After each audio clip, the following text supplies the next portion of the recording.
Salut ma famille, c'est Cornelia, j'espère que vous allez bien. Alors cette semaine c'est le retour de la Ligue des Champions et honnêtement on aura le droit à de très très belles affiches.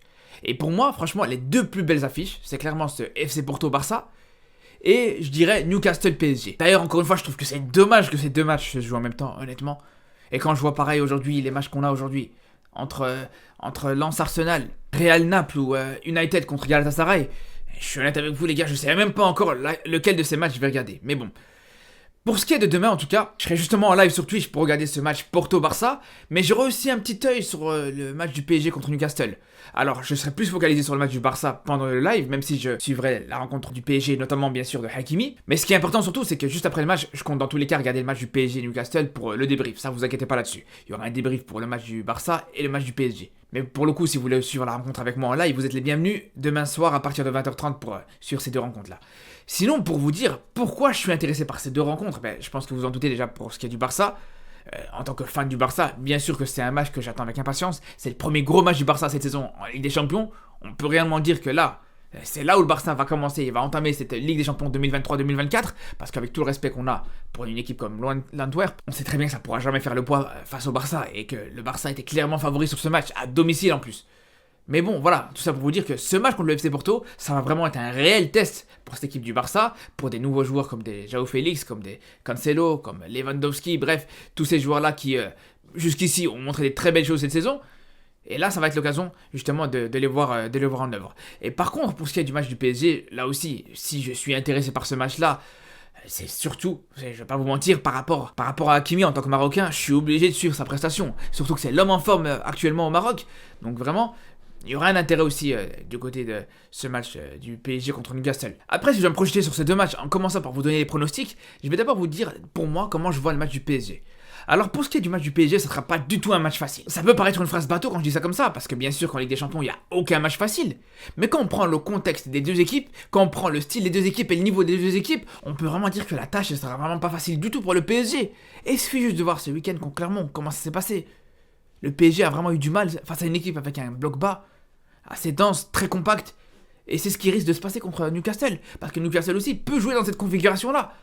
Et ils peuvent le faire mieux que Clermont, bien sûr, parce que déjà, tactiquement, ils sont beaucoup plus en place. Deuxièmement, il y a plus de qualité technique. Et surtout, même si on a tendance à dire, ouais, voilà, Newcastle n'a pas forcément l'expérience de la Ligue des Champions, mais ils ont l'expérience de la Première Ligue. Ils ont l'habitude de jouer chaque week-end des matchs à haute intensité. On peut même carrément dire que même si le Paris Saint-Germain se qualifie chaque saison en Ligue des Champions, c'est sûr et certain que Newcastle a beaucoup plus l'habitude de jouer comme ça des matchs à haute intensité. Après attention, ne me faites pas dire que j'ai pas dit. Je dis pas que Newcastle est favori dans ce match. Bien sûr que le PSG reste favori dans cette rencontre. C'est sûr que les individualités parisiennes, elles peuvent faire des différences à tout moment. Juste ça peut permettre de mettre le PSG favori, mais surtout, tout simplement par rapport au fait que, malgré tout, voilà, on peut critiquer le PSG, il y a eu des matchs un petit peu compliqués cette saison. On a vu le match de Nice, on a vu le match contre Toulouse, on a vu le match contre Clermont, comme on a dit ce week-end. Donc, c'est vrai qu'on peut avoir certaines réserves sur le niveau global du PSG, mais quand on voit la semaine passée le match qu'ils font contre Dortmund et que juste après ils enchaînent contre Marseille, on se rend compte qu'il y a des choses à faire avec cette équipe. On se rend compte que cette équipe, elle peut faire des très belles choses, et ça peut bien sûr être le cas dans un match contre Newcastle. Après, voilà, encore une fois, ça va dépendre de quelle face va montrer le PSG, comme d'habitude. C'est souvent ça aussi le problème. C'est qu'on a une équipe, bien sûr, qui a de la qualité, on a une équipe qui peut être capable de jouer et proposer des belles choses, mais voilà, si tu tombes avec le même visage que tu as vu contre Clermont, avec tes attaquants qui manquent de présence, avec tes milieux de terrain qui manquent de créativité, avec ton manque de rythme dans le jeu, mais là, voilà, je vois pas comment tu vas réussir à trouver la brèche dans cette défense de Newcastle, comme je vous dis, qui peut vraiment être très solide. Après, justement, il y a aussi ce paramètre-là à prendre en compte. Comment Newcastle va jouer ce match? Alors, il y a de grandes chances que Newcastle joue de cette manière-là, donc de manière assez dense, mais ça peut être aussi l'inverse. Pourquoi pas? On pourrait voir aussi une équipe de Newcastle qui aurait envie de jouer, qui aurait envie de proposer un jeu plus offensif. Ça peut arriver sur certains matchs de les voir faire ça, bien sûr. Donc c'est possible aussi de les voir jouer de cette manière-là. Et là, à ce moment-là, ça a la porte ouverte pour le PSG. Mais attention, je vous dis la vérité, je pense qu'il y a très peu de probabilité que ce soit le cas. Parce qu'il y a tous les ingrédients en place pour cette équipe de Newcastle pour jouer, comme je vous dis, de manière beaucoup plus défensive. Déjà, ils ont un gardien, pour moi, je vous dis la vérité, Nick Pope aujourd'hui, c'est peut-être l'un des meilleurs gardiens au monde sur sa ligne. en termes de qualité intrinsèque, en termes de réflexe, c'est vraiment un gardien très difficile à surprendre. Et ça, justement, encore une fois, c'est une petite similitude qu'on pourrait avoir, justement, par rapport au match contre Clermont ce week-end, avec aussi le PSG qui était tombé sur un très grand gardien aussi. Donc voilà, à partir du moment où on sait que Newcastle peut rester attendre le PSG dans leur camp, dans un bloc bas, avec un gardien de grande qualité, et juste se baser sur des contres, et pas justement laisser la possibilité aux joueurs très rapides du côté parisien à profiter de l'espace dans leur dos, dans le dos de leur défense à eux, ben je pense que voilà, c'est ce qui risque le plus d'arriver. Et ça serait tout à fait logique d'ailleurs, ça serait tout à fait compréhensible en tout cas. C'est pour ça que dans ce schéma-là, je verrais peut-être, pourquoi pas, un match nul entre les deux équipes, un petit 0-0, un petit 1-1 entre Newcastle et le PSG. Après, il y a peut-être des circonstances atténuantes. Il y a aussi certains joueurs majeurs côté Newcastle qui sont incertains, comme Joe Linton. Il y a aussi Callum Wilson qui est pas sûr de jouer. Et pareil pour le défenseur Sven Botman. C'est vraiment 3 joueurs de Newcastle qui pourraient être absents. Et bien sûr que là, ça pourrait clairement jouer en leur défaveur et en faveur du PSG. Et justement, je vous dis la vérité, pour moi, je pense que dans un contexte où le PSG arriverait à ouvrir le score dans ce match, il y a de grandes chances de voir le PSG justement partir sur une grosse domination et peut-être même accentuer ce score-là avec 2 ou 3 buts d'écart. On sait très bien dans ce type de match où tu es confronté réellement à un bloc bas, c'est sûr que le plus difficile à chaque fois, c'est d'ouvrir le compteur et après ça défile tout seul, on va dire. Après, pour ce qui est du match du Barça, là c'est clairement un match qui sera totalement différent. Je pense qu'il y a de grandes chances que ce soit beaucoup plus ouvert. Ça va être clairement le match le plus difficile du Barça dans cette phase de poule de Ligue des Champions, ce déplacement à Porto. Et surtout, le plus important, c'est que c'est la première fois de l'ère de Xavi où le Barça a la possibilité de prendre une option réelle sur justement une qualification en 8e de finale des Champions. Alors bien sûr que cette phase de poule est encore très longue, mais à partir du moment où tu es capable de gagner à Porto demain, tu as de grandes chances de pouvoir voir enfin la couleur des 8e de finale de Ligue des Champions, ce qui n'était plus arrivé depuis des années au Barça. Et c'est ce qui fait que ce match il est hyper intéressant à regarder, parce que honnêtement, un Barça-Porto, quand tu regardes comme ça l'affiche en soi, elle fait pas rêver. Il y a quelques années d'ici, jamais de la vie, on se serait intéressé à un Barça-Porto comme aujourd'hui. Mais là, avec ce contexte-là, avec peut-être le match de la renaissance pour le Barça dans cette rencontre, bien sûr qu'on pourrait être que intéressé par ce match. Mais par contre, là, la différence, c'est qu'il y a beaucoup trop d'interrogations. Parce que, honnêtement, avec le début de saison que fait le Barça, avec les bons matchs, comme on a pu voir contre le Betis, contre l'Antwerp et tout ça, on pourrait avoir vraiment des réels motifs d'espoir de voir, justement, un Barça tout écrasé sur son passage.